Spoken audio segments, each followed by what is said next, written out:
Welcome to the Atomic Impact Podcast. I am your host, Jason Osborn. And on this podcast, we interview successful business owners for them to share atomic, impactful lessons that they've learned throughout their business career and share them with us. As always, this show is sponsored by the LinkedIn Reverse Podcast Method, the new way to close deals that doesn't rely on any of the old traditional methods that everybody hates. We use this method to book 26 qualified leads and sales calls in 10 days without any ad spend, outreach, or endless social media posting. To find out more, direct message me on LinkedIn to have a chat. That's Jason A. Osborn on LinkedIn, and that link will be in the show notes below as well. On today's show, we have our special guest, Emily Atlantis Wolf. She is the owner of Infinity Flow, helping women to activate and cultivate their spiritual senses so they can create a life of freedom. So, Emily, it's great to have you on the show today. And I want to just jump into the first question, as I always do, by asking you this. If you somehow were able to go back in time to when you started your very first business, what's the number one piece of advice that you would give yourself? Oh, that's such a good question, Jason. Thanks for bringing it to the high impact. I really feel like I would say, don't be afraid. I would try and convince myself to not, I don't want to say fake it till you make it, but I would say I believe most business owners are overqualified before they bring themselves to market. I believe that we are gifted in ways, we are trained, we are experienced, we are honed, we are crafted way before we actually bring our product or service to market. I think we hold ourselves back. And if I could, I would go back and just gently shake myself on the shoulders and say, don't wait, just do it, make it, and then you'll make it better. But don't Mm. wait one more day. Yeah, I love that because there's a lot of procrastination, isn't there, whenever we're starting and questioning ourselves and doubting and wondering. So, absolutely, totally agree with you. Have you found with your work, working with clients, that even whether they've brand new in business or been in business for a long time, that fear that's holding them back? And if so, like what are some of the top lessons you've learned to be able to get through those things? Well, what I've learned is when I hear somebody saying, what funnel do you use or what service do you use, I feel like they're sort of using the perfectionism. If I have a perfect website and if I have a perfect sort of marketing pitch or something like that, then I'll feel good enough about myself. And so I always am encouraging people to organically decide, how do you want people to feel when they work with you? And then use that feeling to create your product or service, because then it will inform the colors, the words, even the cadence of your voice. And if you put out little 5-second videos versus, really beautiful crafted emails or, different live events or seminars or things like that. So I do see people holding themselves back. And I really like to have them focus not on the details, which will naturally take care of themselves. We live in this beautiful world where, I mean, there's so many products that help us take ourselves out to market. Never worry about that.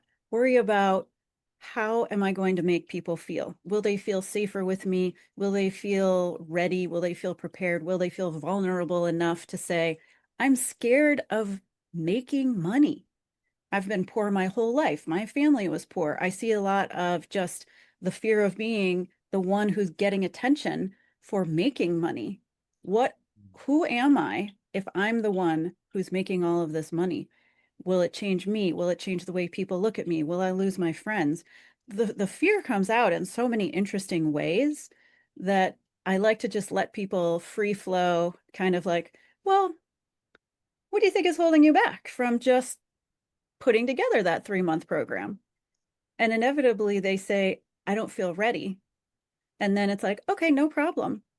Find 3 people, do a beta test, do a free 1-week version of your 3-month class, get them to give you testimonials. Whatever you need to do, baby step your way into it, but don't wait. Absolutely don't wait. Just try something and allow the market and yourself to sort of sculpt and move into it in new ways. Yeah, yeah, I love that. such a great tip as well. It's like just start with something small, get moving. That way you've got momentum behind you to keep pushing you forward. And ask for feedback. It's really important. I think what I've seen the most is in that first year, people are so focused on their vision. They have one like keyhole vision of success. Success is only this 3-month program with 27.5 people in it, paying $500 per class. I mean, they get hyper focused on this one goal. And I like to say, you're looking at a keyhole, it's a door.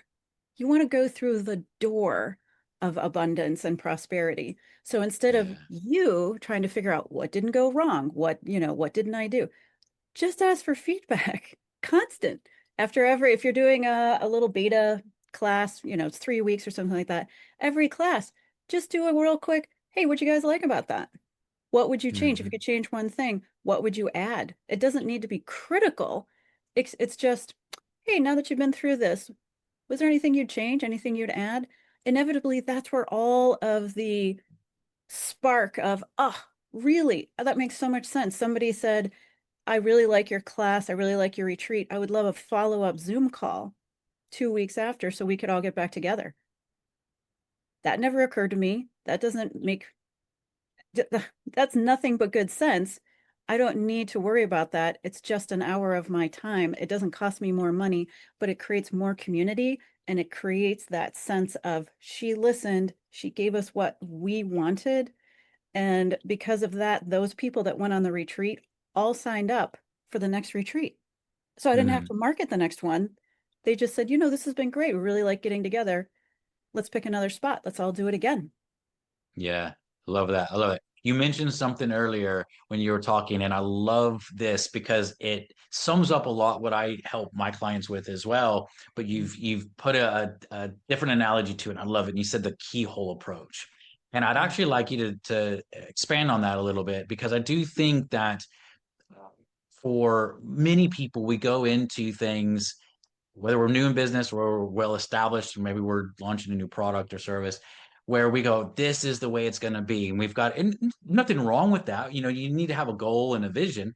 But it's very rare that things actually happen the way we imagine them to. And then all of a sudden, when it doesn't go in this way we've imagined, then we think it's failed or it hasn't worked.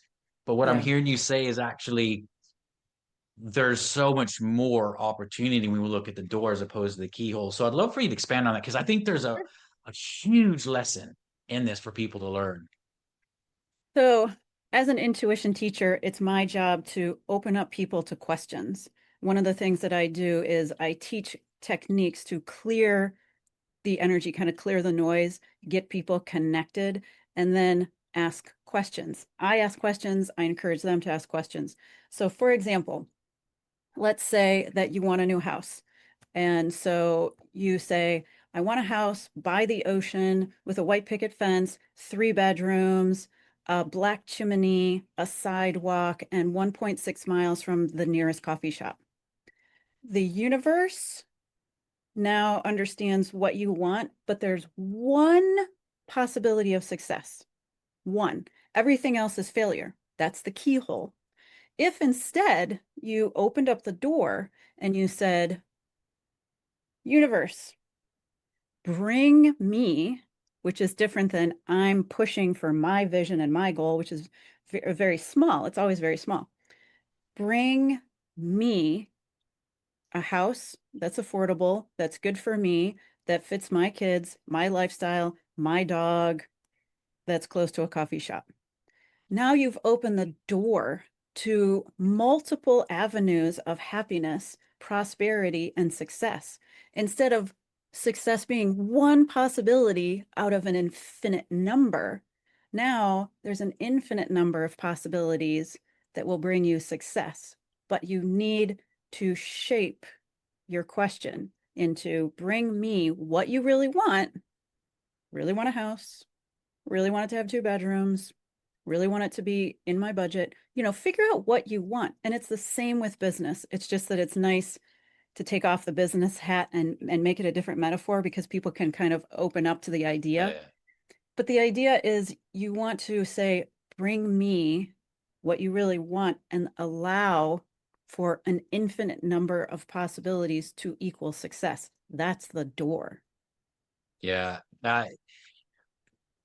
Everyone listening to this is so powerful. Like it really is powerful. And I think um we cut ourselves off from better things because we don't always know what we need. We Correct. know what we want sometimes, but what we want and what we need is sometimes very, very different. And it's always been interesting in my life where when the things that come into my life are what I need, I look at it and go, oh yeah, that's actually what I need. It's a little bit different than what I wanted, but this is what I needed. And it's always Yeah, better. You know, it's always always. better. And I love that analogy. That is such a powerful, powerful way for people Yeah. to just look at it. So, well, speaking on all of this, you know, what you're talking about here, I always like asking a question around a challenge because we all have challenges in business. And Mm. I'd love to know, like, what's one of the biggest challenges, just your biggest challenge that you faced, and what's the number one lesson you took from that? And ideally something different than what maybe you've already communicated Hmm. already. I mean, to be honest, I've changed from being a civil engineer to a technical writer to a project manager to a business analyst to a medical massage therapist. So I have had my share of challenges and have had to move through different things. I guess I would say the hardest challenge was going from the corporate world, going from a cube to having my own business. My mom died, and so it really reprioritized my life, what's important, what's not important. I was sitting in my cube thinking, I'm going to die working on the sponsor fee disclosure project. I don't think this is what the universe had in mind for me. I feel like there's a higher purpose for my life. I don't know what it is, but I'm going to go find out. So I went to medical massage school and got a license from the state medical board, but nobody would hire me because I didn't have any experience. It's the catch 22. So I back literally backed into being an entrepreneur and had to reinvent everything, because if you have a job in the corporate world, you have job security. That's what you are trading for. Money is a job Hmm. security. Entrepreneur, you can make all the money in the world, you have flexibility of lots of things, but you don't have job security. You've given Yeah. that up for other things. So the biggest challenge was, how do I start?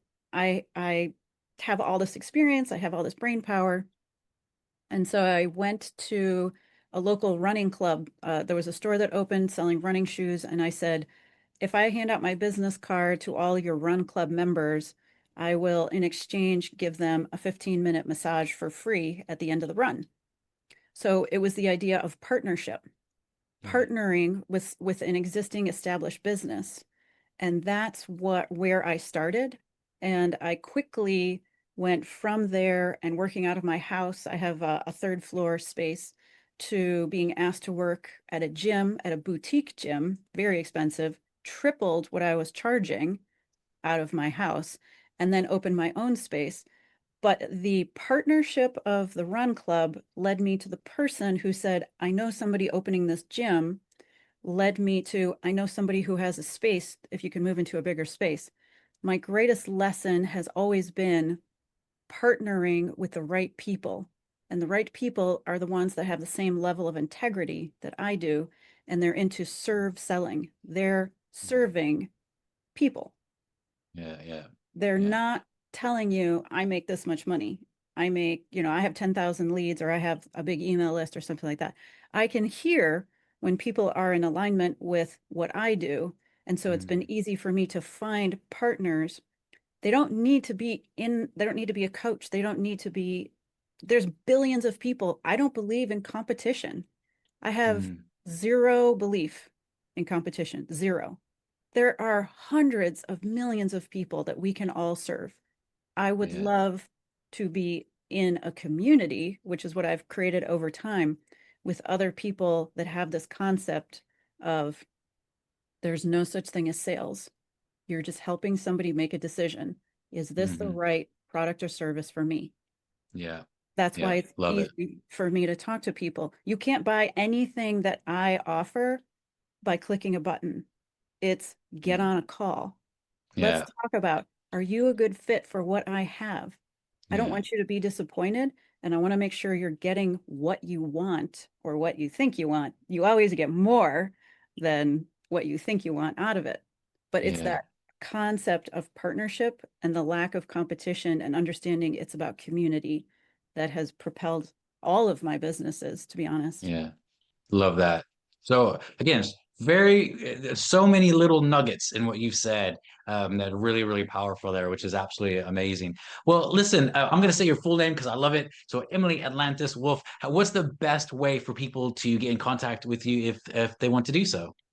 If they're interested in my 6-month Intuition Academy program or coming onto my retreats, reminder that it is ladies only because that opens up the vulnerability. They can either email me at emilyatlantiswolf.com or they could come onto my website, which looks okay, but to be honest, I'm also recreating it. So it's going to look better in about a week, and that's atlantiswolf.com. Those are two of the easiest ways to get a hold of me, and I'll definitely, anyone who is hearing this podcast, I would love to jump on a call with you and explore how we can serve each other. Amazing, amazing. We'll definitely get in touch with Emily, and thank you so much for being on the podcast. It's been really great. Some amazing, just rich gold nuggets that you were sharing in there as well. So thank you for that. And as a reminder to everyone, this show is sponsored by the LinkedIn Reverse Podcast Method, the new way to close deals that doesn't rely on any of the old traditional methods that everybody hates. To find out more, direct message me on LinkedIn to have a chat. Again, that's Jason A. Osborn, and the link to that will be in the show notes. And until the next show, stay inspired.